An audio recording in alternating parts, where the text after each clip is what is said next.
Isaías capítulo 43, verso 18, diz o seguinte: não vos lembreis das coisas passadas, nem considereis as antigas. Eis que farei uma coisa nova, e agora sairá a luz, porventura não a sabereis? Eis que porei um caminho no deserto, e rios no ermo. Sabe o que é isso? Nós vamos começar o melhor ano da nossa vida. Os melhores dias da nossa história vão começar agora. Eis que farei um caminho no deserto e colocareis rios nos ermos. Sabe o que é isso? Aonde você mais passou sede, eu vou colocar um caminho para você passar por cima. Aonde você passou fome, aonde passou e faltou alimento, nos lugares inabitáveis, nos ermos, eu colocarei rios. Mas escute, há um porém. Esqueça das coisas velhas, ignore as coisas antigas, porque não dá para recomeçar, não dá para viver algo novo enquanto aquilo que é velho domina o nosso coração. Enquanto a gente tem aquele saudosismo, ai, porque naquela época era melhor, ai, porque quando eu era menino era melhor. Não!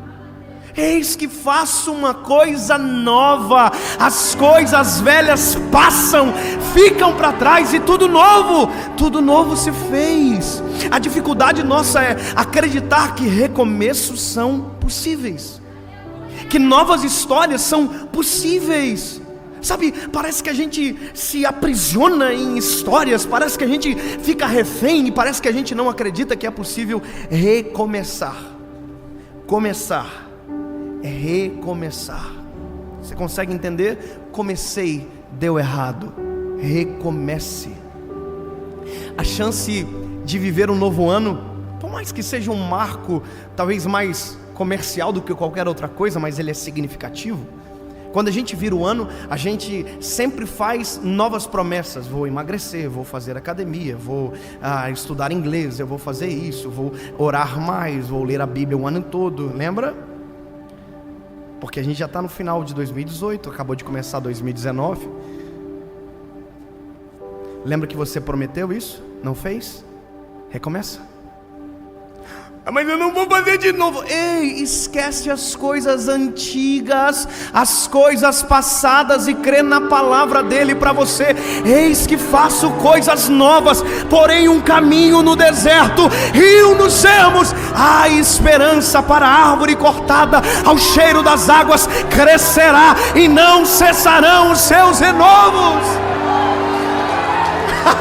É possível recomeçar, é possível viver algo novo no meio do lugar onde você mais sofreu, no lugar onde você mais passou fome, no lugar onde você mais passou sede, porque nesse lugar Deus colocará um caminho, Deus colocará uma estrada para você firmar os pés e passar por cima das maiores tempestades que você já viveu, com coisas que passaram, ficaram para trás.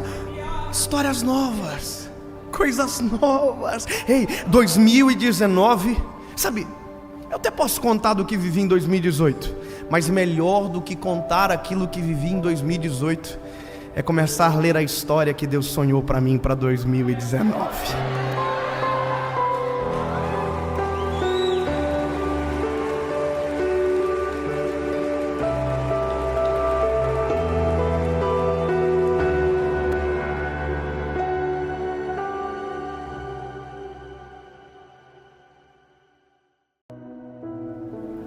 Evangelho de Jesus, conforme escreveu Lucas, capítulo de número 1, verso de número 80, diz: e o menino crescia e se robustecia em espírito, e esteve no deserto até o dia em que havia de mostrar-se a Israel.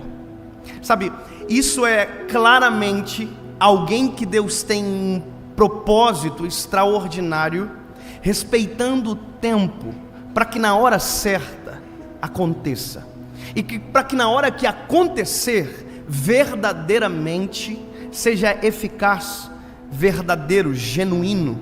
Então veja, isso é a prova que Deus não pula as fases, que Deus respeita o nosso tempo, que Deus respeita a nossa forma, que Deus respeita nossas capacidades, até porque Deus nunca vai nos exigir algo que Ele não nos deu. Deus sempre vai nos cobrar dentro daquilo que está em nós. Veja, isso é a forma de Deus agir. Mas qual é o problema? O problema nisso tudo é a gente. Porque enquanto Deus respeita as nossas fases, nós não respeitamos muitas das vezes a nossa fase. Nós não respeitamos o tempo, sabe por quê? Porque nós queremos acelerar as coisas, nós queremos que seja rápido, nós queremos que seja na nossa hora, nós queremos que aconteça, e porque a gente quer que aconteça, ao invés da gente caminhar, a gente corre, ao invés da gente engatinhar, a gente quer andar, sendo que as fases, quando respeitadas, elas nos resguardam de fracassos, elas nos resguardam de histórias de fracasso, que às vezes seriam evitadas um minuto de espera, um minuto de tempo, de pausa. Então, no afã de querer fazer, no afã de querer acontecer, no afã de pensar que nós estamos com o controle, a gente acaba fazendo com que os acidentes de percurso acontecem. E veja, eu tenho um filho, e sabe, ter um filho é uma das dádivas que Deus dá para o ser humano. A Bíblia vai dizer que os filhos são heranças do Senhor, e que são os nossos galardões, ou seja, a herança é do Senhor e o galardão é nosso. Como assim? É como se Deus desse um pedaço do céu na terra para a gente. Isso é a coisa mais absurda, é saber que Deus nos galardoa de maneira antecipada através de um filho na terra, é um pedaço do céu. Mas o que isso é relevante dentro desse contexto? Eu vou te contar. Ter filho também é um desafio para a gente que é pai. A gente começa a entrar em competições que não existem. Quais são? Por exemplo, andar. Todo pai que tem filho pergunta para outro pai: o teu filho já andou? Aí você diz não. Aí ele vai dizer: o meu filho andou com 7 meses. Aí você fala: isso é um alienígena. O meu filho tem 11 meses e não andou ainda. Aí ele vai dizer: olha, você tem que incentivar o seu filho a andar. E aquilo é terrível, porque começa a entrar no coração da gente, e a gente começa a olhar para o filho e dizer: você tem que andar logo, cara, pelo amor de Deus, o mundo já andou e você ainda está engatinhando. Porque parece, a impressão que a competição coloca na gente é que todo mundo já fez, só a gente que ainda não. Todo mundo já deu, só a gente que ainda não. E eu, por conta dessa competição imaginária, eu comecei a querer que meu filho andasse. E aí eu comecei a fazer todas as tentativas possíveis. E é engraçado porque quando a gente quer, ele não quer. Quando a gente não quer, ele quer. E é engraçado porque eu comecei a treiná-lo e descobri que eu estava colocando ele em risco, porque ele não sabe cair ainda. Então não tem como ensinar alguém a andar antes de ensinar ele a cair. Sabe o que eu descobri? O meu filho não tem defesa, não tem um reflexo ainda. Agora já está tendo, mas há alguns dias atrás não tinha. Se ele caísse, ele caía de frente, não colocava as mãozinhas, eu tinha que segurar, porque ele batia com o rosto. Se ele caísse para trás, ele não colocava os bracinhos para trás, ele caía com tudo, e se eu não segurasse, ele batia a cabeça. Então eu descobri uma coisa: antes de o meu filho andar, eu tenho que deixar ele aprender a cair. Porque o risco, sabe qual é? É que se eu forçar ele a andar e ele cair e machucar, ele desiste de andar. Porque uma queda sem treinamento é traumatizante. Deixa eu te dizer uma coisa: Deus nunca vai nos expor antes de nos treinar. Se não aconteceu ainda algo que Deus preparou para você viver, não aconteceu exatamente porque você não está preparado para o risco da onde Ele vai colocar você, aonde Ele vai te inserir. Pensa o seguinte: se você está caminhando e de repente você quer correr e não estiver com o caminho, o tênis, o treinamento adequado, a queda traumatiza você, e ao invés de andar, que é o que você fazia um tempo atrás, nem isso você consegue mais. Sabe o que eu acho interessante? A Bíblia vai dizer que antes de João Batista ser a voz que clamava no deserto, ele estava em silêncio, crescendo, enrobustecendo. Sabe o que é isso? É força de dentro para fora. Estava no deserto, o ministério dele seria no deserto, mas enquanto o ministério não está acontecendo no deserto, ele está no deserto em silêncio. Sabe, nós precisamos entender as fases, porque o problema, sabe qual é? É que quando a gente cai, a gente diz: Deus é o culpado, Deus é o errado, e Deus não é o culpado. O culpado é você, que tentou andar antes de engatinhar, que tentou correr antes de andar, que tentou fazer antes de Deus deixar, que tentou sair antes de Deus liberar as portas para você. Deixa eu te dizer, enquanto Deus não dizer vem, não vai. Enquanto Deus não quiser, não queira, porque quem determina o tempo e as estações da nossa vida são o Senhor. Eu quero contar algo pessoal, que parece até irrelevante talvez, mas sabe, todo pregador tem um sonho, e o meu sonho era pregar na Lagoinha, Belo Horizonte. Meu sonho era pregar na Lagoinha, Belo Horizonte. E um dia eu liguei para um amigo meu que tinha um contato, que tinha outro contato, que tinha outro contato, e disse: por favor, me ajuda a pregar naquela igreja. E durante um mês ele correu lá, que não sei o que ele fez, mas ele conseguiu que eu pregasse numa congregação de uma das Lagoinhas de Belo Horizonte. É como se fosse assim, o acesso.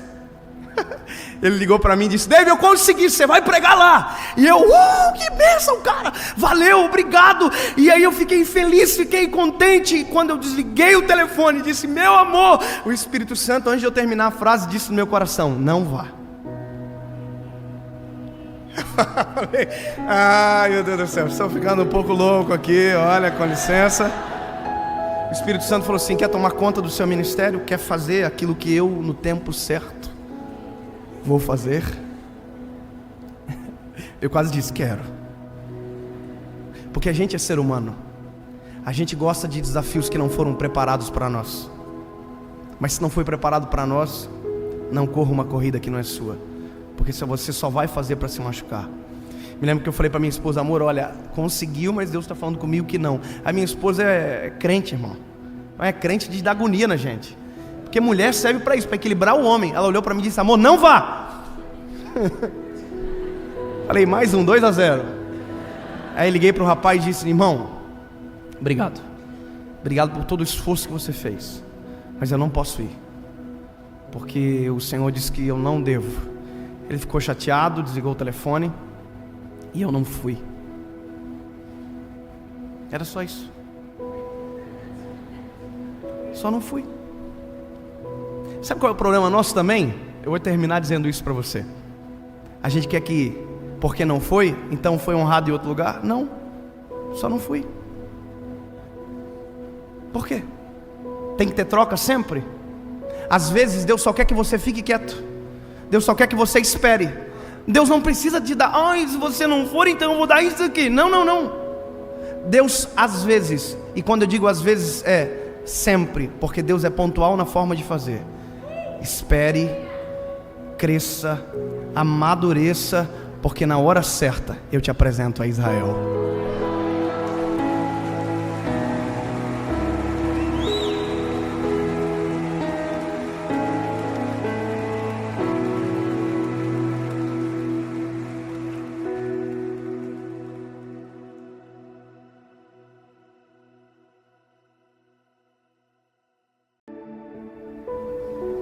Provérbios de número 16, versículo de número 1 diz o seguinte: do homem são as preparações do coração, mas do Senhor a resposta da boca. Uma outra tradução diz: o coração do homem pode até fazer planos, mas a resposta vem do Senhor. Sabe, ele está dizendo o seguinte, Provérbios, Salomão: você pode fazer planos, você pode sonhar, porque isso é lindo, maravilhoso. Mas veja, não esqueça de obter a resposta antes de viver aquilo que você mesmo planejou. Provérbios capítulo 14, verso de número 12 diz que há caminhos que para o homem são bons, mas o final é a morte. Ou seja, se eu não conheço o final, se eu não tenho a resposta, eu não tenho para onde ir. Sabe, a gente foi educado pelas histórias infantis, pela vida, talvez posso dizer assim, que quando Deus cala, Deus consente. Quantos de nós já ouvimos isso? Eu me lembro que eu ouvi isso a Chiquinha falar a primeira vez. Quem cala, consente. Ou seja, se não tem resposta, ok, eu vou fazer o que eu quiser. E sabe, o silêncio não é resposta. Esquece. Resposta é sim e não. E ainda quando a gente é criança, quando a gente ouve sim, a gente diz por quê? E quando a gente ouve não, a gente também diz por quê. Então, se o sim desafia o porquê, se o não desafia o porquê, silêncio não é resposta. O problema disso é que, na ausência de paciência ou de tempo, a gente faz. Só que é interessante porque quando a gente faz algo sem ter uma missão clara, a gente não corre para o lugar certo. A gente não corre a nossa corrida. A gente não corre aquilo que de fato foi preparado para nós. A gente corre a corrida do outro. A gente corre a versão do outro, não aquilo que foi feito para nós. E o problema disso é que quando a gente começa a correr sem destino, a gente só corre para cansar, não para chegar. Aliás, a gente até pode chegar, mas não vamos chegar no nosso destino. A gente vai chegar no destino de outra pessoa. A gente vai chegar no endereço de outrem. E quando a gente chega no lugar que não foi feito para nós, a infelicidade é a certeza. Eu me lembro de uma história, uma história, talvez uma parábola dessas contadas de maneira contemporânea agora. Uma lebre passou correndo na frente de um cachorro que estava morrendo de fome. Esse cachorro começou a correr atrás da lebre, e correr, e a lebre corria, o cachorro corria.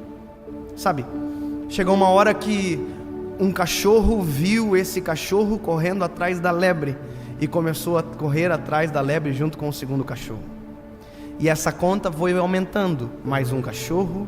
Mas chegou uma hora que os últimos animais que corriam não viam mais atrás do que estavam correndo, só corriam porque viam os outros correrem.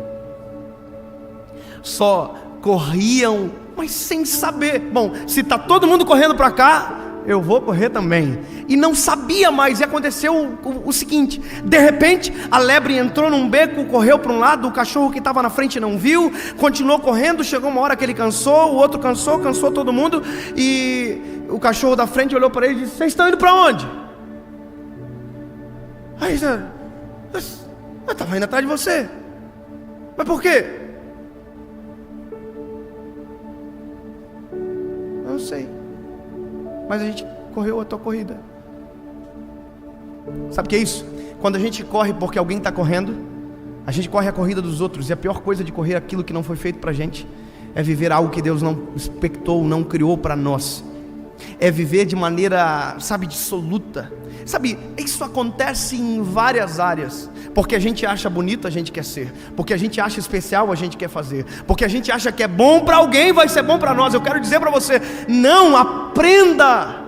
O bom de viver um recomeço é saber que uma nova história dá para viver agora de maneira diferente. Se até agora você viveu a expectativa de alguém para você, se até agora você viveu a expectativa dos outros ao seu respeito, está na hora de você viver a expectativa de Deus para a sua história. Está na hora de você viver a corrida dele para você. E se a corrida dele for para a esquerda e todo mundo estiver correndo para a direita, eu quero dizer para você que o endereço que você vai chegar é exatamente aquele que foi criado para você. E melhor coisa do mundo é estar onde Deus planejou a gente estar. Não tem nada melhor. Sabe, eu estudei durante 5 anos para ser advogado. E eu acho lindo a profissão do direito, acho maravilhoso. Eu me lembro que durante toda a minha aula, durante todo esse percurso de universidade, eu vislumbrava a faculdade, sabe? Eu achava maravilhoso aquilo, e eu achava bonito. A minha mãe já dizia que eu era advogado, então ainda ficava muito melhor. Porque na minha família nunca ninguém havia se formado. Então a primeira corrida que eu assumi para me correr não era a minha corrida, Era a corrida da expectativa dos meus pais de ter um paradigma quebrado. Eu queria ser o primeiro da família a formar numa faculdade. Engraçado, né? E sabe, eu consegui. Engraçado que eu consegui formar. E quando eu me formei, eu me lembro que no dia da formatura eu fui chamado para ser o orador da turma. Aquele que faz o discurso. E sabe, no dia do discurso eu já era um pregador da palavra. Eu já era um evangelista, eu já fazia isso que eu estava fazendo, que eu faço agora, eu já fazia. Só que eu estava ainda correndo uma corrida que não foi feita para mim correr. Eu dei palestra na faculdade durante 4 anos, porque o meu sonho, ou o que eu pensava ser o meu sonho, era ser um professor universitário.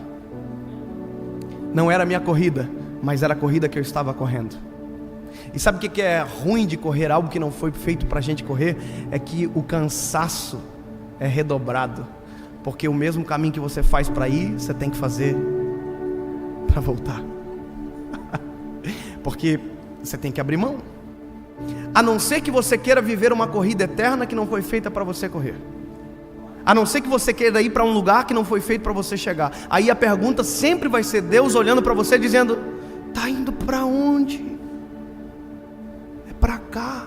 E a gente: não, é para cá. E Deus está dizendo: para cá. No dia da minha formatura, eu fui fazer o discurso. E sabe, eu nunca fui bom de preparar esboço, eu nunca fui bom de escrever mensagem. Eu sempre gravo, eu tento gravar pelo menos na cabeça, criar uma ordem lógica para poder falar.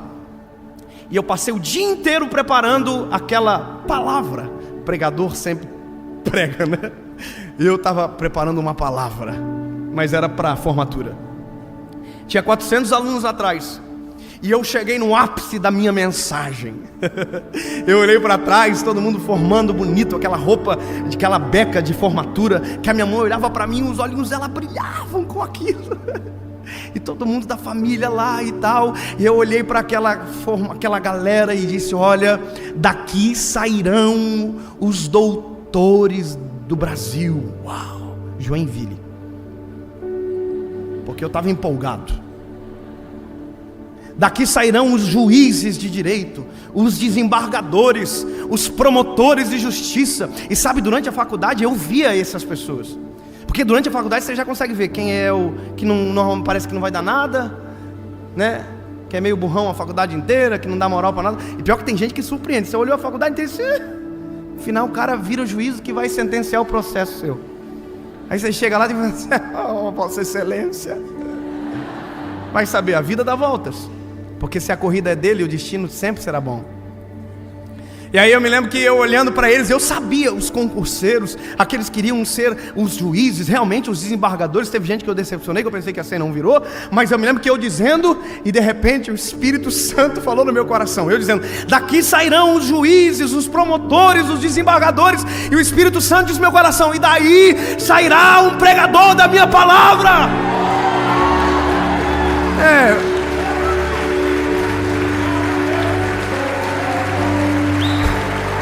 Você aplaude porque não é você que estudou 5 anos, que correu uma corrida que não era para correr, que fez um esforço que não precisava fazer, que poderia estar vivendo antes aquilo que Deus sonhou se tivesse, antes de correr, perguntado: devo ir? É para cá que eu devo correr? É para esperar-se a resposta. Sabe o que mais dói o meu coração? É saber que durante tempos da minha vida eu caminhei para uma direção que não foi feito para me percorrer. Sabe, o Espírito Santo dizendo no meu coração: um pregador da minha palavra. E a lágrima começou a correr. 5 anos estudando naquela faculdade, fazendo prova, sabe, trabalho, TCC. E o Espírito Santo dizendo: um pregador da minha palavra, um pregador da minha palavra. E eu: juízes, pregador da minha palavra. Advogado, pregador da minha palavra. Sabe o que o Senhor estava dizendo? Você quer a resposta do caminho que eu fiz para você? Ei, eu fiz você para isso. O caminho seu é para cá. Se quiser andar para cá, faça o seu caminho sozinho. Mas não esqueça: há caminhos que para o homem parecem bons, mas o fim deles é a morte. Sabe que eu estou dizendo isso para você? Não estou lhe dizendo que você será um pregador, não estou lhe dizendo que você será um obreiro, que você será um pastor, que você será um empresário, que você será um advogado, que você será um juiz. Não, porque essa resposta não é eu que te dou. Essa corrida é minha.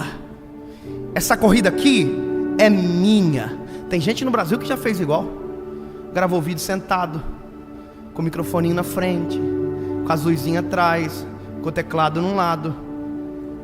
Mas isso aqui não é o segredo. Isso aqui não é o segredo. Isso aqui não é o segredo. Isso aqui não é o segredo. Isso aqui não é o segredo. O segredo é quem fez a corrida para eu correr. E o segredo é quando eu digo: ei, eu vou fazer aquilo que Deus fez eu para viver. E that's it. Deus tem uma corrida para você. Deus tem uma história para você. Ei, tá na hora de recomeçar. Dá um replay. Volta onde você parou. Volta onde você desistiu. Volta onde você não deveria ter parado. Chega no destino e diz: Senhor, para onde eu devo ir? Se Ele dizer para a direita, vá. Se Ele dizer para, espera. Espera, porque o caminho será feito, nem que seja no deserto.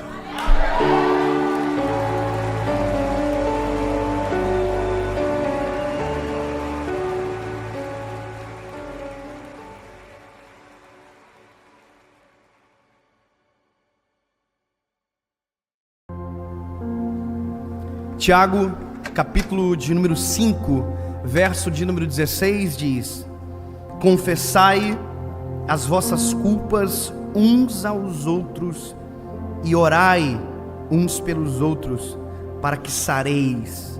A oração feita por um justo pode muito em seus efeitos.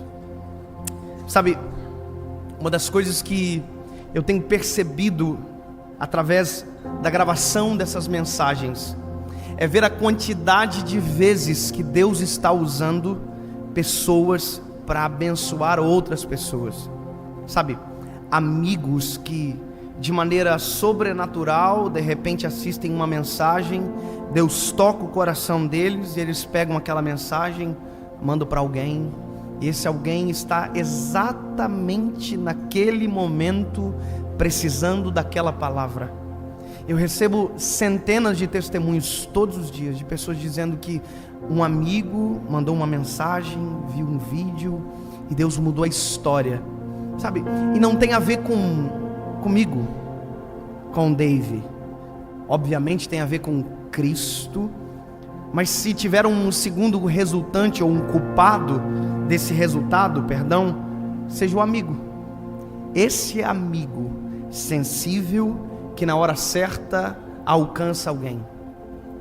A Bíblia vai dizer, Tiago vai nos recomendar que nós temos que confessar as nossas culpas uns aos outros, para que então nós sejamos sarados. Ele está dizendo o seguinte: se nós não confessamos, a cura não vem. Se a gente não conta, a gente não vive o resultado da cura.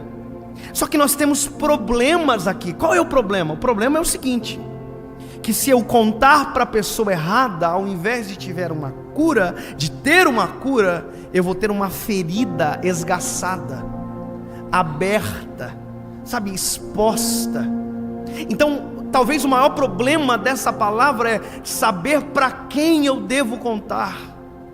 O problema só é que enquanto eu não conto, enquanto eu não me abro, enquanto eu não me permito sarar aquilo que é uma ferida pequena, vai aumentando, crescendo, infeccionando, porque eu não me abro. Sabe, eu me torno alguém fechado e está cheio de gente morrendo porque não se abre, porque não se permite sarar. E sabe, começou pequeno, mas porque não foi tratado, cresceu e virou algo maior, algo simples, mas porque não foi trabalhado, tratado, virou uma doença maior. Não sei se você percebe, mas nós somos a geração das doenças psicossomáticas, onde a realidade da depressão bateu a porta, onde a realidade do suicídio bateu a porta, onde a realidade de pessoas que se cortam bateu a porta. Eu estava numa igreja agora esses dias e uma menina veio e disse para mim: Pastor Dave, um vídeo seu me tirou da morte, eu ia suicidar e na hora certa a mensagem chegou e eu estou aqui. E ela puxou o braço assim, a manga, e o braço estava cortado de alto a baixo. E sabe, talvez ninguém viu, não viu o primeiro corte, não viu o segundo corte, o terceiro corte, quarto, quinto. Está cheio de gente assim, com problemas sufocados que não contam. Então, eu quero te dizer uma coisa: encontre alguém, tenha alguém, mas tenha alguém certo.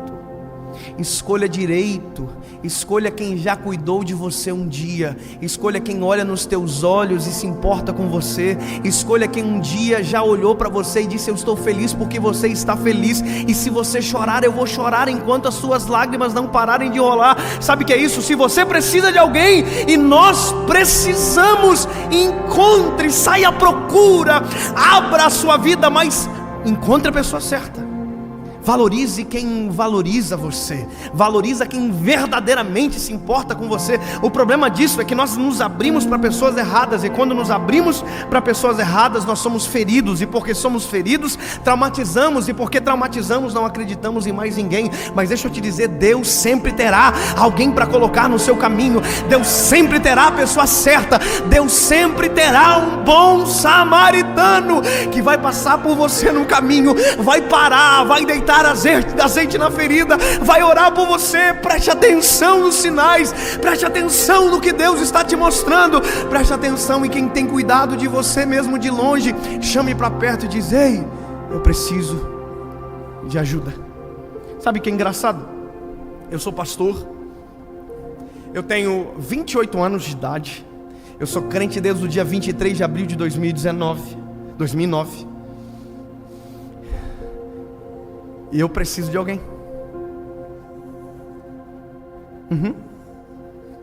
Vou te contar. Eu prego todo dia, mas tem dia que eu não consigo pregar para mim.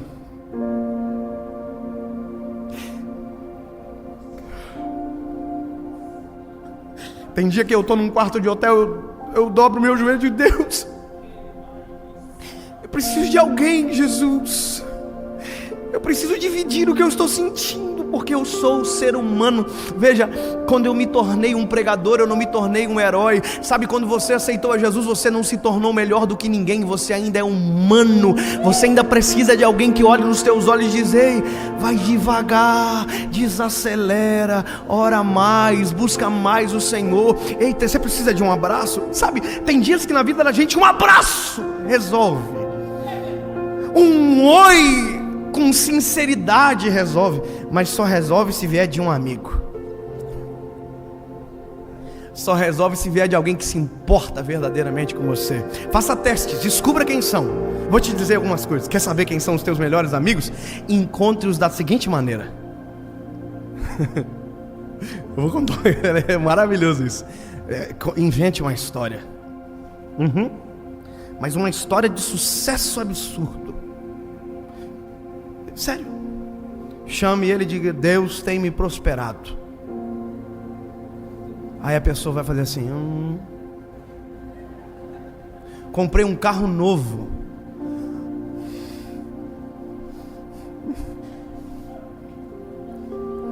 Minha mulher está grávida. E a minha casa eu estou ampliando.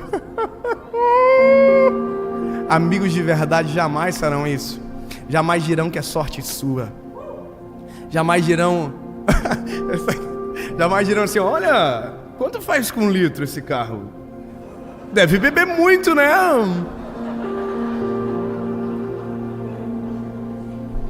Porque amigos de verdade celebram as nossas vitórias.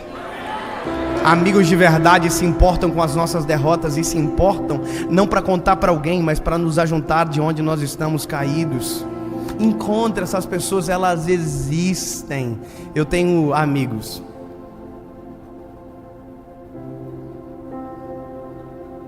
Talvez já cheguei na segunda mão, mas eles existem. Sabe o que é bom? Se um dia acabar a gasolina, eu tenho para quem ligar. Se um dia eu acabar um dinheiro para um boleto, talvez eu não tenha para quem ligar. Mas se eu acordar de madrugada precisando de oração, eu sei para quem eu ligo. Se um dia eu sofrer um acidente, eu sei para quem eu ligo. Se eu precisar de um aconselhamento, eu sei para quem eu ligo. Se eu precisar de ajuda espiritual, emocional, eu sei para quem eu ligo. ter alguém é maravilhoso. Alguém para confessar as nossas culpas, alguém para dizer para você: eu passo a mesma coisa que você, para fazer a gente se sentir humano assim quanto. Sabe por quê? Porque tem gente que a gente conta o problema e diz: nossa. Se envolva com pessoas humanas, não com máquinas, até porque elas nem existem. Procura gente que tenha azeite, atadura e tempo. Você vai encontrar.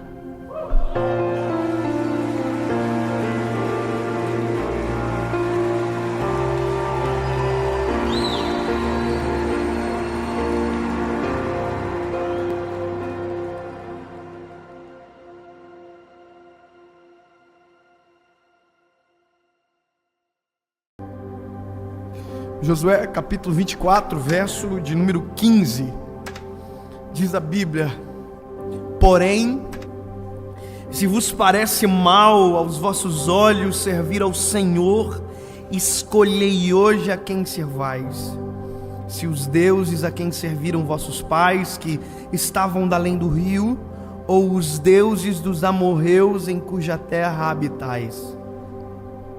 Porém eu e a minha casa serviremos ao Senhor. Todo mundo, sem exceção, tem passado. Ninguém consegue viver um presente ou um futuro sem ter um passado. Isso é lógico e racional. O único problema é quando o nosso passado determina o nosso futuro. É quando aquilo que veio antes de nós determina as nossas escolhas para amanhã. É quando as escolhas erradas que foram feitas antes de nós, as palavras lançadas contra nós, sabe, determinam o que eu vou viver amanhã. Nem todo mundo teve o privilégio de nascer numa casa onde palavras de bênção foram a realidade sempre. Nem todo mundo tem o privilégio, a bênção de ter nascido numa casa onde o casamento é feliz de verdade, não é uma aparência ou viver um divórcio. A maioria das pessoas tem dentro da sua família histórias de fracasso, sabe? Ou quase fracassos, ou fracassos completos.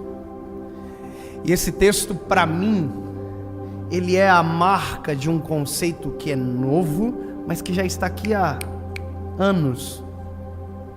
Autorresponsabilidade. Quando você assume a culpa, o ônus e o bônus das suas escolhas. E quando você assume a escolha, sabe, quando você assume, não de tirar do Senhor, pelo contrário, assume a direção do Senhor para você. Eu acho interessante esse texto, porque quem está ouvindo isso é um povo que são filhos de uma geração que não entrou na terra prometida. Josué não é o que recebeu originariamente essa promessa de chegar, estar na terra que emana leite e mel. Quem recebeu essa promessa foi quem antecedeu ele na liderança. Moisés é aquele que tira o povo do Egito e na peregrinação até essa terra prometida, a qual Deus havia programado para eles viverem um trajeto curto, demora 40 anos pela infidelidade do povo. Chega um momento que Deus se cansa e diz: olha, ninguém vai entrar. Dessa geração ninguém vai entrar. Só entrará os filhos quando o último dessa geração sucumbir. Moisés não entra. Ninguém entra. Os filhos entraram. Só que veja, os pais que apontaram o caminho não conseguiram chegar na terra prometida. Os pais que disseram para os filhos a vida inteira: filhos, olha, um dia nós vamos chegar num lugar onde a Bíblia, o Senhor Deus diz que emana leite e mel, ou seja, nós vamos viver os melhores dias da nossa vida quando nós chegarmos lá. Só que o que eles não entendem é que eles estavam apontando um lugar de bonança, mas já estavam vivendo e desfrutando de bonança.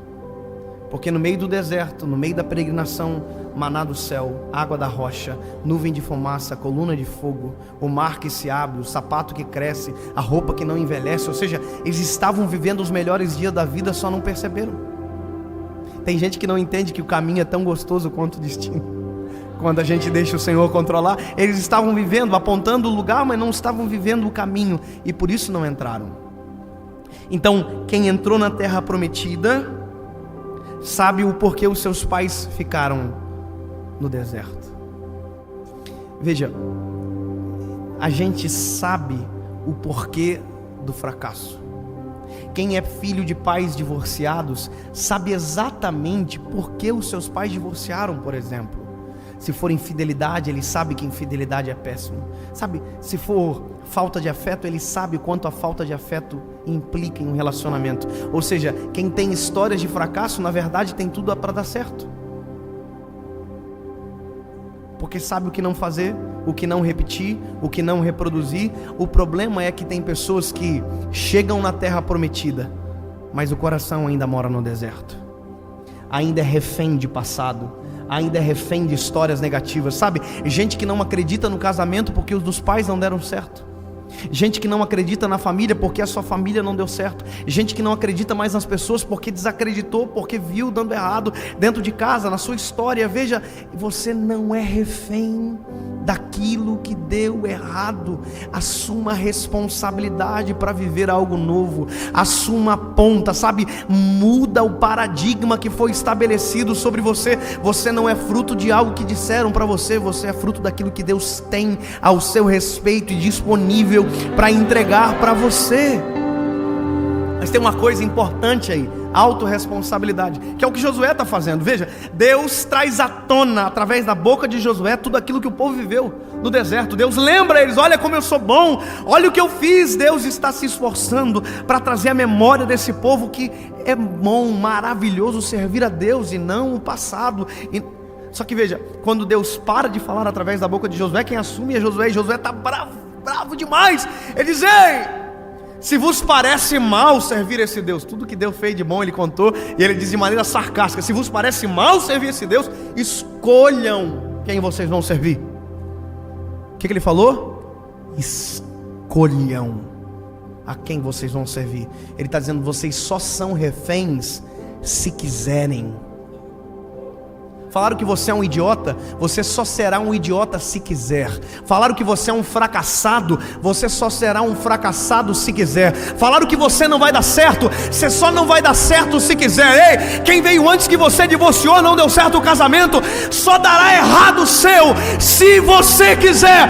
Porque se você quiser dar certo, escolha. Se você quiser que a sua vida seja o oposto daquilo que disseram, escolha. Deus tem algo novo para você a partir da decisão que você tomar. Ei, eu não sou aquilo que disseram ao meu respeito, eu sou aquilo que o céu gritou sobre mim nessa geração. Quando eu fui casar, eu vou contar um pouco antes. Quando eu encontrei a minha esposa, Paula, eu casei com a minha primeira namorada. Yes, ganhei. Eu conheci ela quando eu tinha 16 anos. Eu me lembro que eu cheguei em casa, disse para minha mãe: mãe, eu conheci a mulher que eu vou casar. Ela quase morreu. Imagina um filho desse perder. Eu entendo ela. Ela ficou morrendo de ciúme. Ela disse que ela não queria conhecer a Paula. Eu não quero conhecer ela. Durante 30 dias ela não quis conhecer a minha esposa. Depois ela se rendeu. A minha esposa é maravilhosa, linda, é um doce de mulher, é a mulher mais incrível que eu já conheci na minha vida. Por isso casei com ela. E veja, eu me lembro que eu trabalhava de estagiário nessa época no banco. Sabe estagiário do banco? Caixa Econômica? Eu era estagiário da Caixa Econômica. Você sabe que estagiário da Caixa Econômica, com todo respeito à classe, a gente usa uma faixinha assim nas costas, um coletinho azul, uma plaquinha escrita assim: posso te ajudar? Mas na verdade o que eu queria escrever durante 2 anos no colete é: eu preciso de ajuda. Sabe? Tinha vontade de escrever assim: me ajuda, pelo amor de Deus, me socorre dessa vida. Porque a gente ganha pouco, sabe? Escravizado, não tem moral nenhuma. Acabei de denunciar uma profissão, olha só. Mas vamos lá, depois a gente corta isso. Eu me lembro que eu estava na cozinha assim, almoçando, tinha vários funcionários e o estagiário se achando, sentado na mesa. Aí eu me lembro que eu falei assim: gente, eu descobri a mulher que eu vou casar. Aí todo mundo assim: sério? Eu tinha 16 anos, estagiário. Só que eu não disse que ia casar amanhã, eu só disse que eu tinha descoberto a esposa que ia casar. E aí teve um homem que olhou para mim e falou assim: para de ser idiota. Casar é a pior coisa que existe na vida de alguém. E eu fiquei assim, oh my God.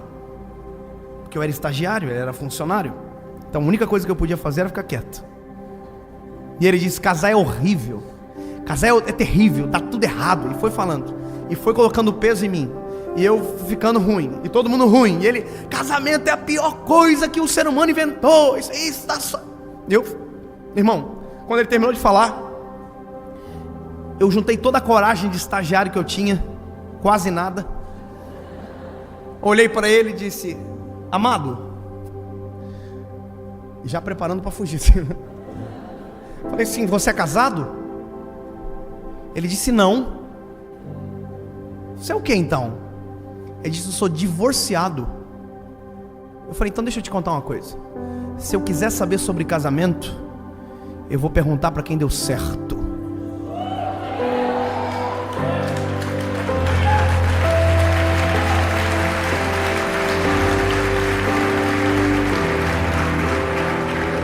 Me lembro de no final do dia passar na mesa de gerente, assinar uma folha. Brincadeira. Mas deixa eu te dizer, a gente tem que fazer isso. A gente tem que parar de aceitar lixo de gerações que foram passadas para nós. A gente tem que parar de aceitar legados de maldição. Para de se vitimizar, para de colocar a culpa em quem veio antes, que você assume a responsabilidade. Ei, o meu casamento será feliz. Teve divórcio no casamento de vocês, da família de vocês, dos pais de vocês? Olha pra cá. O meu casamento vai dar certo. Teve adultério? Eu serei fiel à minha esposa até o final.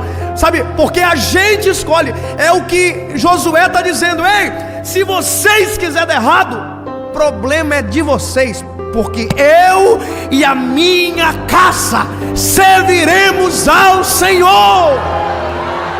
Você está entendendo? Ele está dizendo, ei, eu não sou refém do passado, eu não sou refém de um modelo fracassado que está posto. Deus tem algo novo para mim, Deus tem algo bom para minha história. Eu não sou refém.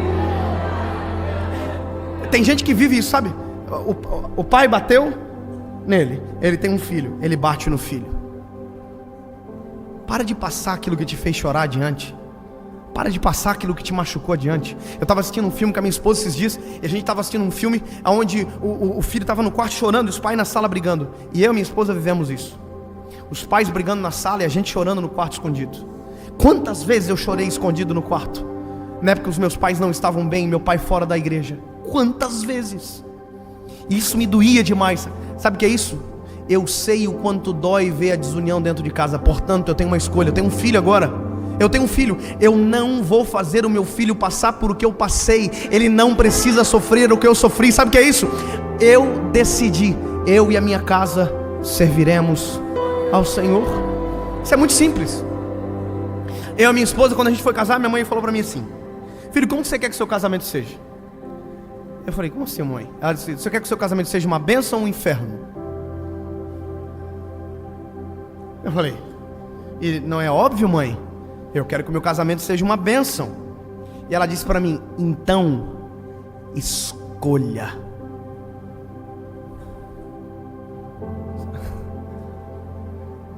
Mãe, como assim? Porque quando a gente escolhe, as nossas atitudes que seguem após a escolha condizem com a escolha que a gente fez. Se eu quero ter um casamento feliz, eu sei o que não fazer e sei o que fazer. Eu tenho todos os motivos para não dar errado. Eu tenho todos os motivos para dar certo, porque o que eu aprendi aqui me apresentou um futuro maravilhoso, brilhante, extraordinário. O que eu vi às vezes dando errado dentro da minha casa, isso é normal, só me ensinou aquilo que eu não devo fazer. Aí minha mãe falou assim para mim, escolheu? Então tá bom, então agora eu vou te dizer uma coisa.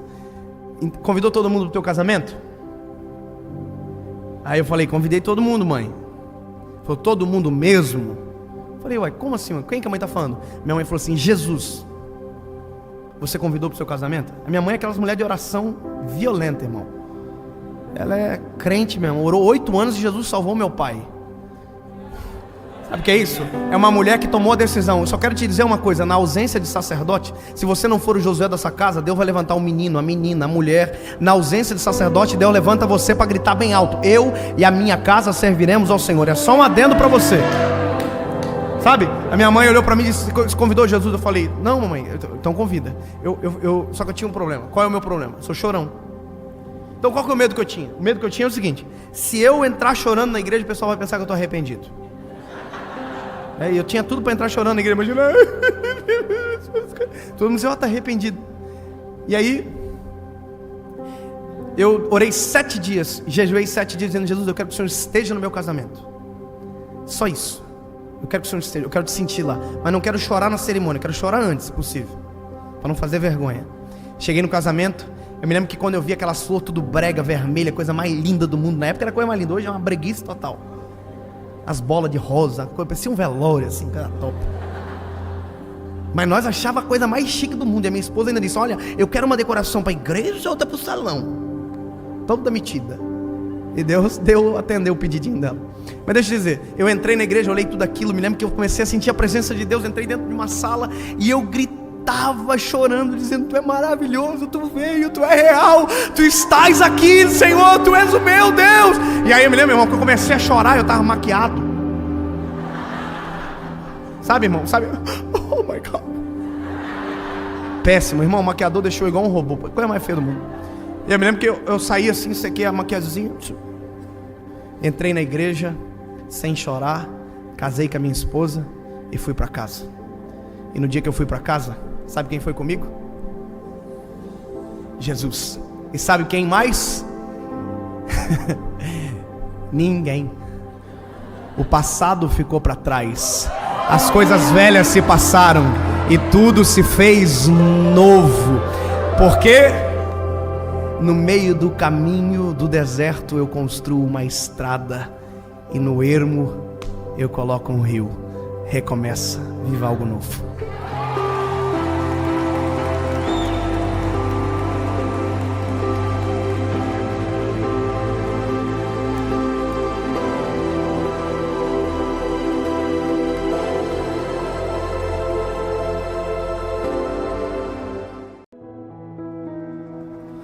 Evangelho de Jesus, conforme escreveu Lucas, capítulo de número 1, versículo de número 38, diz a palavra: "Disse então Maria: Eis aqui a serva do Senhor, cumpra-se em mim segundo a tua palavra. E o anjo ausentou-se dela." Naqueles dias, levantando-se Maria, foi apressada às montanhas, a uma cidade de Judá, e entrou em casa de Zacarias e saudou Isabel. E aconteceu que, ao ouvir Isabel a saudação de Maria, a criança saltou no seu ventre, e Isabel foi cheia do Espírito Santo. Que coisa linda! Sabe, antes de Jesus ser o nosso Salvador, Ele era a expectativa de Deus para a vida de uma mulher. Antes de Ele ser o nosso Salvador, o nosso Redentor, o nosso amado, Ele era a promessa de Deus para a vida de uma menina chamada Maria. E sabe, a loucura é tentar entender o porquê Deus sonha coisas grandes para gente tão pequena como a gente. Por que Deus coloca grandes responsabilidades em vasos tão pequenos? Sabe, já parou para pensar por que Deus escolheu você? Já parou para pensar que no meio de milhões de pessoas que não acordaram, você acordou, está ouvindo essa palavra? Sabe, olha quanta graça que tem sobre você. Há fôlego no seu pulmão, você me ouve, me vê. Sabe, quanta graça. E isso para mim, essa palavra, ela é poderosa, porque ela resume a resposta. Por quê? Bom, o porquê é graça. Você não merece, mas é real. Você não merece, mas está sobre você. Sabe, tinha gente milhões de vezes melhor do que eu para fazer o que eu estou fazendo agora, mas Jesus escolheu o Dave. Tem um porquê? Não. É graça, favor imerecido. Nada do que eu fiz, nada do que eu sou ou o que eu possa fazer me torna digno de viver o que eu vivo, te torna digno de viver o que você vive. Isso é graça. A loucura dessa palavra aparece na Bíblia quando o anjo Gabriel chega na casa de Maria. Ele olha para ela e diz: salve, agraciada, bendita és tu entre as mulheres. Jesus nem tinha nascido, a notícia nem tinha saído da boca do anjo, mas a palavra graça tinha acabado de nascer na palavra. Agraciada, alvo de graça, você não merece, mas eu vim aqui porque Ele mandou. Sabe? O anjo está dizendo: olha, tem lugar melhor, tem casa melhor, tem família melhor, tem mulher melhor, basta ser virgem. Mas agraciada, bendita és tu entre as mulheres. Que coisa linda, só que tem um problema, porque isso é legal, é bonito, só que tem problema, porque é inadequado com a realidade de Maria. A expectativa é top, mas a realidade não é. Qual é a realidade de Maria? É uma menininha da Galileia, pobre, sem descendência, linhagem. A linhagem de realeza está em José, não está na Maria. José é da descendência de Davi, Maria não. Maria é uma menina que nem é casada com José ainda, nem o sobrenome de José tem Maria ainda. Ela é desposada, não é esposa. Mas Deus escolheu a Maria. Por quê? Não sei. Vou viver a vida inteira e não vou saber por que Deus me escolheu. Quanto mais por que Deus escolheu a Maria. Vou viver a vida inteira para tentar entender o que o Senhor viu em mim. E eu vou viver a vida inteira na frente de um espelho dizendo: é graça, é graça, é graça, maravilhosa graça, extraordinária graça.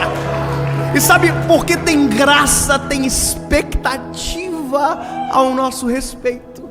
Porque quando se derrama graça, tem que ter um resultado. Graça sem resultado é estranho. Deus te deu vida, viva. Viver é o resultado da graça de ter vida. Deus te chamou, atenda o chamado da graça. O resultado é atenda. Porque enquanto você não atende, enquanto você não faz, enquanto você não cumpre, é só expectativa. E sabe, tá cheio de gente cheia de expectativa. Já viu? Todo mundo: ai, porque Deus me chamou para isso. Eu fui. Não, isso é só expectativa. Nada é realidade. Sabe contar muito bem para que Deus o chamou, mas nunca viveu 1 centímetro daquilo que Deus fez para viver. Conta para todo mundo: Deus me chamou para isso, aquilo outro, mas já passou 2014, 2015, 2016, 2017, 2018, vai passar 2019, bobear, mas em nome de Jesus, esse ano não, ei, não vamos deixar a expectativa continuar sendo expectativa, está na hora de virar realidade. Ei, o anjo está na casa de Maria. Imagina que loucura, é um anjo, é um ser celestial. Se fosse hoje, até a mulherada ia estar fazendo live, ia estar dizendo: fazer um storyzinho para mostrar para as inimigas. Imagina que loucura, é um anjo, é um ser de glória.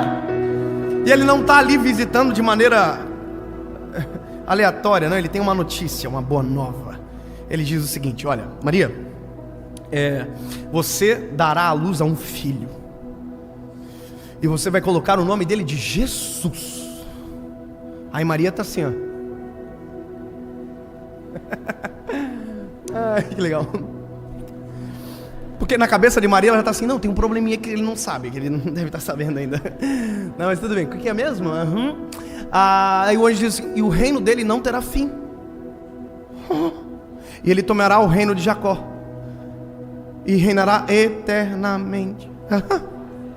Quer dizer, a promessa já é extraordinária e leva um nível, vai subindo. Aí Maria vai ficando assim: deixa eu falar rápido, que senão você vai se empolgar. É a casa de outra pessoa, não é essa aqui. Que isso aqui que você está falando não tem nada a ver com a minha realidade. Não tem, é só mudou de casa errada. Aí quando o anjo termina a notícia, Maria diz assim: tem só uma coisa assim, que eu sou virgem. Parece que eu vejo quando ele faz assim. que tem que ter com graça? Por que não pode ser sem graça? Sabe, para escolher a pessoa certa, capacitada, que já vai dizer, então tá bom, eu estou preparada para a missão, bora, taca o pau, você já viu? Sabe? Não, Deus sempre escolhe gente igual a gente. Que sempre a gente olha para a missão que Deus deu e diz, isso não é para mim, isso é maior do que eu, isso não é mesmo para mim. Aí Deus diz, não, combina com você, combina comigo, o sonho é meu. A expectativa é minha, a realidade quem vai viver é você. Basta aceitar a graça, reconhece que é graça, assume que é graça e viva. Oh, meu Deus do céu. Aí a Maria está dizendo, olha, eu sou virgem. Aí o anjo diz para ela assim, posso? Não, coisa séria. Olha, Isabel, só para você um detalhe, a Bíblia diz que o anjo chegou na casa de Maria no 6º mês. Sabe por quê? Porque aquilo que era expectativa na vida de Isabel já era realidade 6 meses. Então, sabe como Deus confronta a nossa expectativa? Mostrando realidades. Sabe como Deus está confrontando você? Mostrando um menino de Joinville, mostrando um pastor de uma igreja desse tamanho que saiu lá de Belo Horizonte, mostrando quantas histórias você quer mais para saber que o Deus da graça opera em nós através da sua graça maravilhosa e faz virar realidade aquilo que Ele sonhou para nós, mesmo sendo grande demais. Sabe quantas pessoas tinham no canal do YouTube em fevereiro? 5.000. Sabe quantos tem agora? 1.200.000. Sabe quantas pessoas viam um vídeo meu? Quantas pessoas aqui assistiam uma mensagem que eu falava lá? Um dia eu fiz um vídeo, gravei e disse, gente, eu estou tão feliz porque agora, em 2 dias, 1.000 pessoas assistiram o vídeo. Sabe quantas pessoas assistem hoje por minuto? 1.000 pessoas. O que era 2 dias, Deus fez virar 1 minuto.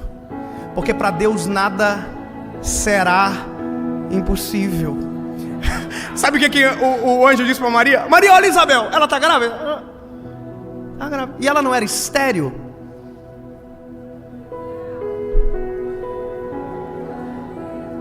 Era estéril. Aí o anjo disse, porque para Deus nada será impossível. Era estéril, mas já está no 6º mês de gravidez. Sabe o que é isso? Tem uma barriguinha, tem um nenenzinho lá dentro. Graça, expectativa, realidade. Sabe o que faz virar realidade a expectativa de Deus nas nossas vidas? Maria nos ensina. Ela pode ser da Galileia, pode ser novinha, pode ser virgem, pode ser inadequada, mas ela é inteligente. Ela olha para um anjo e diz, entendi, tá bom, cumpra em mim a tua vontade.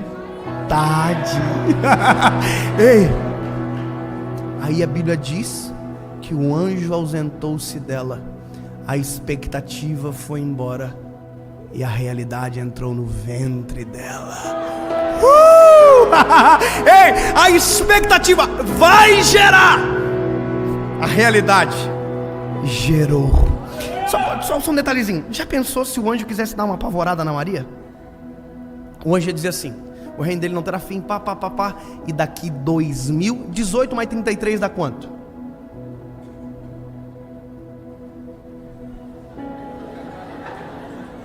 Alguém? 51? Já pensou se Jesus, porque tem que somar 33 mais 2018, né? Já pensou se o anjo diz assim, olha, em 2051, essa expectativa será a realidade de milhões de jovens de uma nação, será a realidade de bilhões de pessoas no mundo, que irão todos os dias se curvar perante o nome dele, e cantarão santo, maravilhoso. Ei, agora é expectativa, mas será a realidade de salvação de bilhões e bilhões e bilhões. Aí Maria ia ficar pior ainda. Ei, o que Deus tem ao seu respeito é maior do que você imagina. Mas para virar realidade, cumpra em mim, segundo a tua palavra. O anjo saiu, a realidade entrou, e ela foi na casa de Isabel.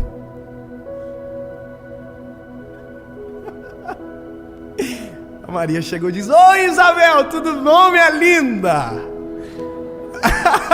A Isabel estava lá do outro lado, ouviu a voz dela: João Batista, aquele que seria o que batizaria Jesus. Lembra o que foi para o deserto? Lembra dele? Lembra? Ele estava na barriga da mãezinha dele, saltou na barriga, e Isabel foi cheia do Espírito Santo, porque o aceite da Maria foi realidade para ela, para João Batista, para Isabel e para nós.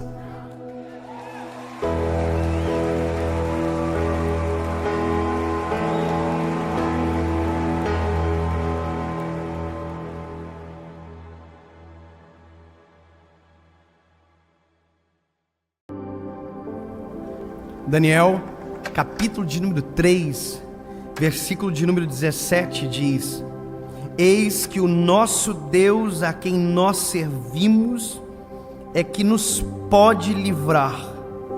Ele nos livrará do forno de fogo ardente e da tua mão, ó rei. Aí o 18 diz assim, ó: e se não, fica sabendo, ó rei, que não serviremos a teus deuses, nem adoraremos a estátua de ouro que levantastes. Será que é isso mesmo que a gente leu? Se ele fizer, a gente é fiel. Se ele não fizer, a gente continua sendo fiel? Porque essa história não é uma história de meninos que venceram a fornalha, é de meninos que venceram com caráter, com fidelidade. Eu acho interessante o seguinte: nós, para nos alegrarmos com essa palavra, a gente precisa ir até o final dela. E qual é o final dela? O final dela, eu vou dar um spoiler para você, talvez você não sabe, é que eles venceram a fornalha. Eles venceram. Ninguém ficou feliz? Pois é, eles venceram a fornalha. Eu vou dizer para você, esses meninos, Sadraque, Mesaque e Abidnego, eles são os meninos mais doidos que alguém podia conhecer. Porque eles conhecem o forno, eles sabem que é quente, eles passaram na frente, eles viram. E por conta disso, eles têm todos os motivos para se prostrar. Veja, o Nabucodonosor estabeleceu uma lei: todos os povos, nações e línguas, ao tocar o som da harpa, da sambuca, do saltério e de toda sorte de música, devem se prostrar e adorar a estátua que o rei Nabucodonosor levantou. Quem disse isso? O arauto. Aí a Bíblia diz que no mesmo instante a música começou a tocar, todos os povos, nações, línguas, sabe, todo mundo se prostrou, exceto Sadraque, Mesaque e Abidnego. Sabe, a loucura é que a fidelidade deles os expõe. A fidelidade deles os coloca em xeque, na frente de todo mundo. Porque veja, se todo mundo se prostra, quem fica em pé fica em evidência. Por mais que você ache isso bonito, mas a pior coisa é ser evidência onde todo mundo é posicionamento contrário. É difícil quando você é a favor de algo que todo mundo é contra, ou vice-versa. A questão é que quem tem caráter é a favor sempre, é contra sempre. Não fica mudando de opinião. Veja, tem gente que mudar de opinião é crescimento, mas tem gente que mudar de opinião é falta de caráter. Posso contar um exemplo para você? Eu estava num lugar, aí pelo mundo, e a gente estava sentado numa mesa com uma pessoa. Estou expondo agora aqui, mas tomara a Deus que nunca veja esse vídeo. E a gente estava falando bem da autoridade daquele país. Porque esse cara é bom, todos nós dois empolgados. Esse cara é excelente, um bom administrador, e a gente elogiando. Aí chegou uma mulher na lateral da mesa e disse: vocês estão falando de quem? Aí a gente disse: estou falando de tal. Ela: eu odeio esse cara é péssimo. Aí quem estava comigo falando bem falou assim: sabe o que é verdade? Realmente ele é ridículo.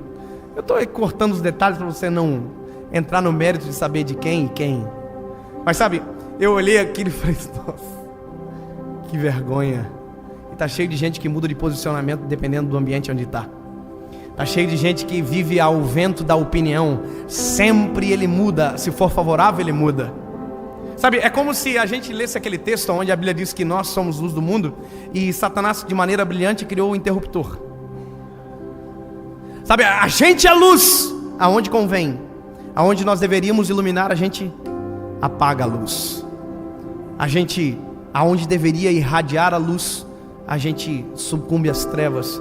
Isso não é ser luz. Porque a principal característica da luz é dissipar as trevas, não sucumbir às trevas. E é isso que me preocupa. Nós somos fiéis enquanto convém, nós cremos enquanto convém. Recomeço só é possível quando o nosso caráter é trabalhado de maneira genuína e poderosa. Não tem como viver uma vida nova com motivações antigas. Não tem como viver um recomeço se os nossos caminhos antigos não forem ignorados. Sabe, é como a gente olha a mulher de Ló. Lembra? Ela sai de Sodoma e Gomorra, mas Sodoma e Gomorra nunca saiu de dentro dela. Ela olha para trás porque tudo que ela tem é Sodoma e Gomorra. Ela é Sodoma e Gomorra. Está na hora de a gente mudar os nossos pensamentos, mas não por falta de caráter, mas para amadurecimento e virar um posicionamento firme. E se ele não fizer, aqui que eu entro no mérito do negócio. Porque os meninos sabem da lei, sabem do edito, e a Bíblia diz que eles não se prostram. Aí a Bíblia diz que Nabucodonosor dá um piti absurdo, chama eles e diz: ei, vocês são malucos? Vocês não ouviram a música tocar? A Bíblia diz que ele a música tocou, a gente ouviu. Tem gente que nesse momento diz assim, ó: a música tocou. Mas a música tocou, se eu tivesse ouvido a música eu estava prostrado há muito tempo. Sabe, é fiel até onde dá. Quando não dá mais, escapa. É fiel até onde consegue. É fiel até um limite do seu caráter. Por isso que eu amo esses meninos, porque a Bíblia diz que eles são fiéis, ponto. Se eles não saírem do forno, eles são fiéis. Acabou. Porque a fidelidade deles não está em sair do forno, está em entrar no forno. É isso que eu quero que você entenda. O que diz que a gente é fiel não é quando a gente sai do forno, porque tem milhões de pessoas que entraram no forno e nunca saíram de lá. Está cheio de gente que morre pelo Evangelho e morre e nunca mais o veremos. Mas um dia na glória nós contemplaremos eles e serão chamados heróis da fé. Está cheio de gente que morre pelos seus ideais e não abre mão. Sabe, é isso que nós precisamos viver agora. Um novo tempo, uma nova história. Chega de mudar toda hora, não. Deus nos pautou segundo a verdade. Então a única coisa que nos vale e que nos é lícito é a verdade. E se Ele não fizer, e se Ele não tirar a gente do forno, eu quero dizer para você, eu tenho as melhores expectativas para 2019. Mas eu quero dizer que para gente que serve a Deus, para gente que acredita piamente no Evangelho, tem muita coisa que vai acabar piorando. E a cada dia, porque isso é o final do tempo, isso é o cumprimento da palavra, nós vamos ser cada vez mais odiados. Amarão aquilo que a gente conta, chamarão de filosofia, mas nos odiarão pelos frutos que receberemos do Eterno. Então deixa eu te dizer uma coisa. Você está preparado? Você está preparado para se manter firme até o final? Para se manter apaixonado até o final, por se manter íntegro até o final. Ama o Senhor de manhã, de tarde, de noite, de madrugada. Ama o Senhor no colégio, na faculdade, no trabalho, na vizinhança, aonde quer que eu vá. Eu sou um desdobramento dele, uma embaixada. Eu sou fiel, eu não mudo porque o mundo mudou, porque as coisas mudaram. Não. Eu permanecerei até o final. Isso é lindo. E se o forno for aquecido 7 vezes mais, doesn't matter, não importa, porque o que está aqui dentro é mais forte do que queima dentro daquele forno. Ei, deixa eu dizer para você. Aí a Bíblia vai dizer que o Nabucodonosor olha para os meninos e diz: vocês são malucos? Sabe, o Nabucodonosor dá um pitizão e diz: o quê? Manda aquecer o forno 7 vezes mais. Parece que eu vejo que os meninos estão tudo assim. Você que pensa, irmão? Estou zoando. Os meninos devem estar morrendo de medo, porque a gente continua sendo ser humano mesmo sendo fiel. Ninguém vira super-herói do dia para a noite. Aliás, não se vira super-herói. A gente é ser humano. A questão é nosso caráter, fatores inegociáveis. Se for para levar pau, mas vou levar sem cair. Não vou me dobrar. Por isso que tem gente que não gosta da gente, né? Que a gente é maluco, né? Já viu? Crente é maluco. Quem serve a Jesus é maluco. Veja, eu não estou falando de crente A, B, C, a igreja está. Não. Quem ama Jesus é maluco. Porque o que vale para ele está escrito há milhões, aqui ó, 2000 anos, 2018, aí tem mais os profetas. Nós vamos para tempo bíblico, lá vai cacetada. A gente acredita nisso aqui.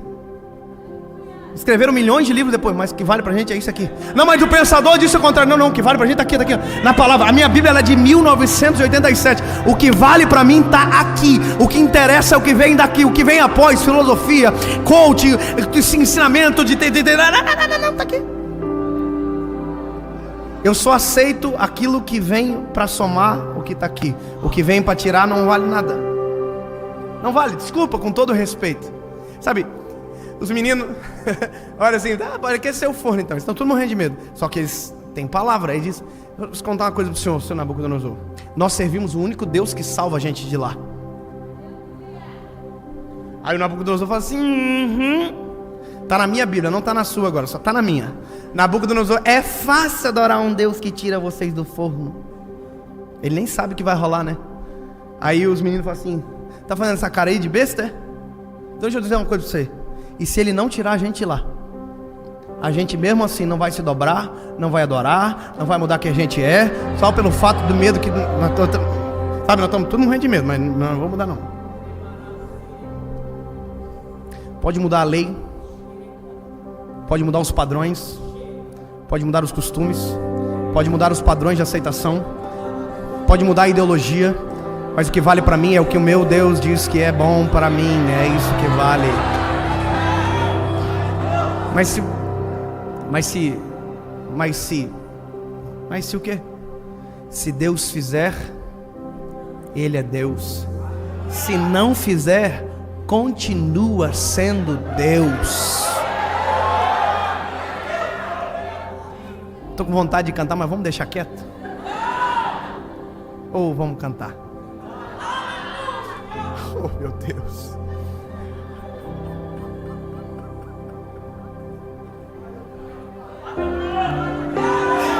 Mandar lá baixei.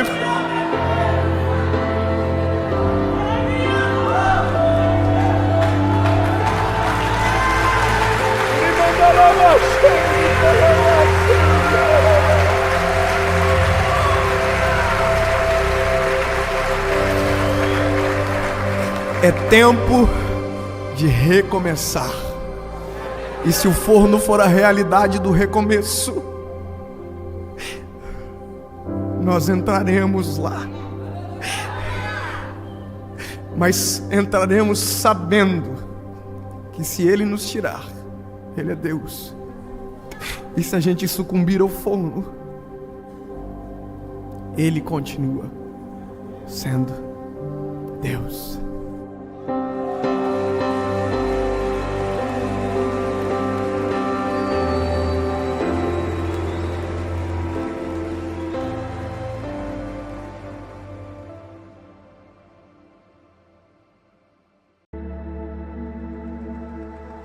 Provérbios, capítulo de número 3, versículo de número 5 diz: confia no Senhor de todo o teu coração e não te estribes no teu próprio entendimento.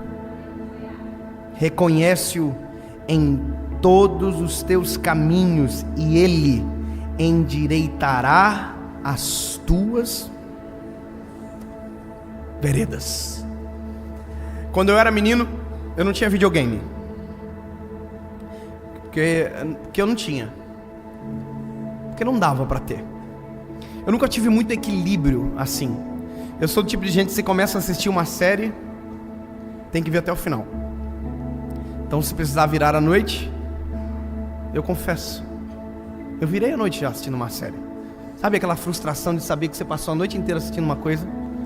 Você viu o sol nascer, você olhou o sol e você, oh my God, minha esposa vai me matar. Eu nunca tive, assim, acho que Deus sabe o que deixa ter, o que não, porque se eu tivesse um videogame quando eu era menino, acho que eu tinha, bom, uma vez eu tive, por duas noites. Meu pai um dia chegou no meu quarto e disse: desliga o videogame. Eu não desliguei. Chegou no outro dia e disse: desliga o videogame. Eu não desliguei. Na terceira noite o videogame foi jogado na rua. Verdade, meu pai pegou o videogame, desengatou da tomada, com televisão e tudo, foi puxando, jogou na sacada de casa. A única coisa que ele não sabia que era um Super Nintendo. E Super Nintendo é indestrutível. Só que uma coisa que eu esqueci é que o videogame não era meu. E eu tive que devolver o Nintendo quebrado. E durante anos eu sofri culpa por conta disso. Não porque eu queria, porque ele não deixava eu esquecer que eu tinha quebrado o videogame dele.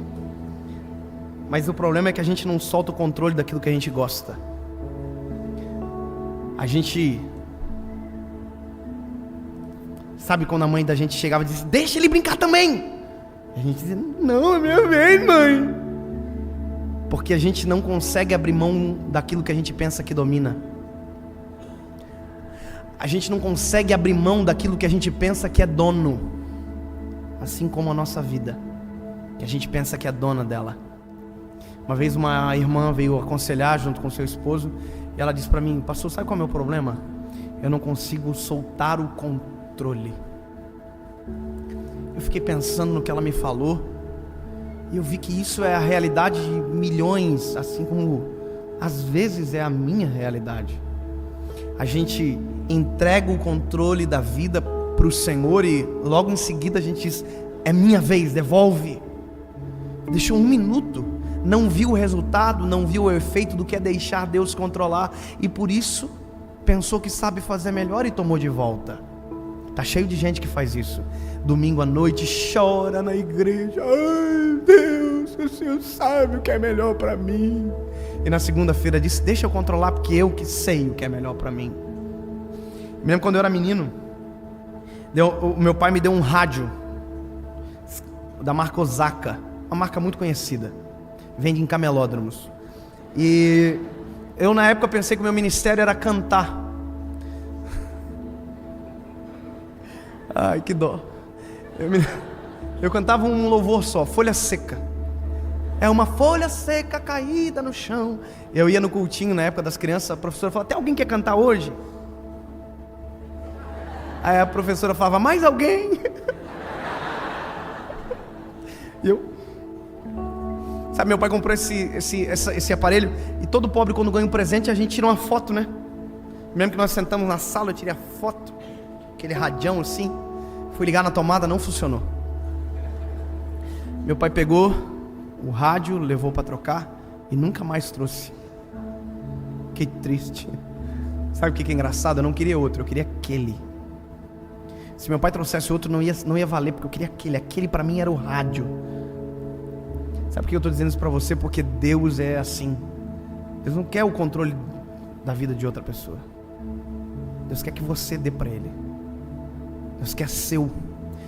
Agora, olha a maldade que a gente faz. A gente entrega no dia. A gente dá aquilo que o Senhor mais deseja para mudar a nossa história, o controle.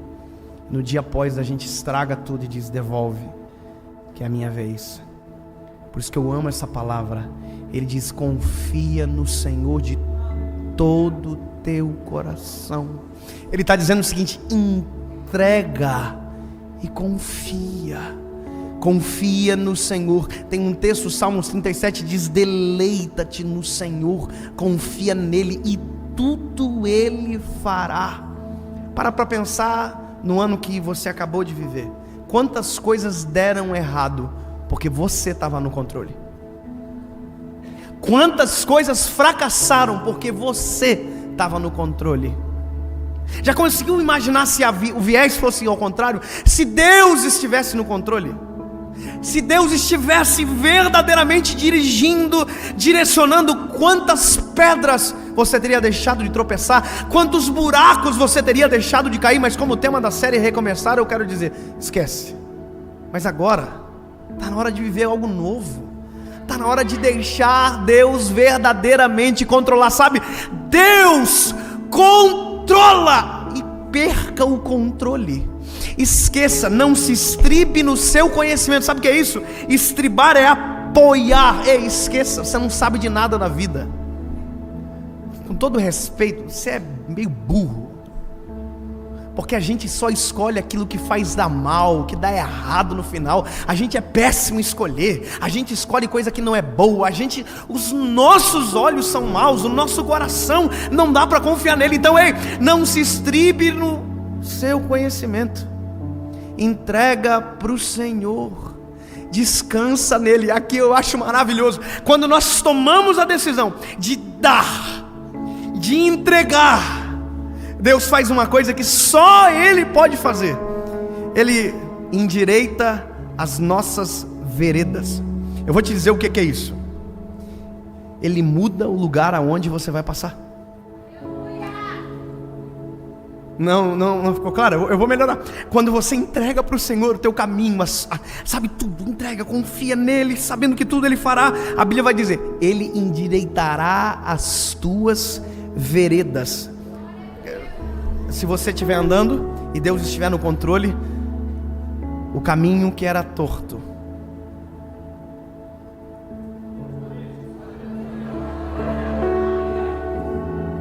deixar Deus controlar não é ser um escravo, é ser inteligente. Sabe, quando a gente vive isso aqui, os nossos pés machucam menos, o suor escorre menos, o cansaço é menor, a fadiga é menor, sabe, o sofrimento é menor, porque Ele sabe o amanhã. Ele conhece o que virá depois de amanhã. Sabe o que você está vivendo como expectativa agora? O que você vai ver, o que você vai saber, sabe o que você vai experimentar? Ele já sabe. Você sabia que Deus já sabe o que eu estou vivendo hoje há anos e anos e anos, e antes de eu nascer já estava tudo preparado? O que a única coisa que Ele quer é que eu diga: pode pegar o controle. Você acredita em livre-arbítrio? Deixa eu dizer uma coisa engraçada. Eu sou pai. E eu parei um pouco de acreditar em livre-arbítrio assim. Não que não exista, só estou dizendo que eu estou assim, um pouco meio balançado. Sou pai, sabe? Eu digo pro meu filho assim: filho, você pode brincar lá, mas se eu fosse você, não brincava. Tá entendendo? Aí ele olha pra mim e diz assim: o que é que eu vou perder? Aí eu digo pra ele: não vou te contar. Sabe que isso é fictício, né? Que o João ainda não fala. Você sabe disso, né? Deus é a mesma coisa. Deus disse: quer andar sozinho? Você pode andar. A escolha é sua. Aí você vai: então eu quero. Aí Deus diz: só que se você estiver comigo, tem coisa maravilhosa pra gente viver junto. Aí a gente diz: eu que escolhi. Ele seduziu você a escolher melhor. Sabe o que Deus está fazendo agora com você? Está dizendo: ei, escolha direito, menino. Mas Ele já escolheu. Já está tudo preparado. As coisas lindas da sua vida estão chegando. Deus está preparando, Deus está cuidando, Deus está desenhando. Está na palma da mão dele. Você só precisa dizer: tá bom, eu escolho. Mas Ele já escolheu há anos para você. Sabe, Deus já escolheu a pessoa certa para você. Deus já escolheu a faculdade para você. Deus já sabe o que é melhor do que para você. Ei, Provérbios 27: não presumas o dia de amanhã, pois não sabes o que ele trará. Sabe quem já está no amanhã? Aquele que controla a sua vida hoje. Agora, Ele já sabe para onde está te levando. Deixa Ele levar. Solta o controle, que Ele já virou o jogo.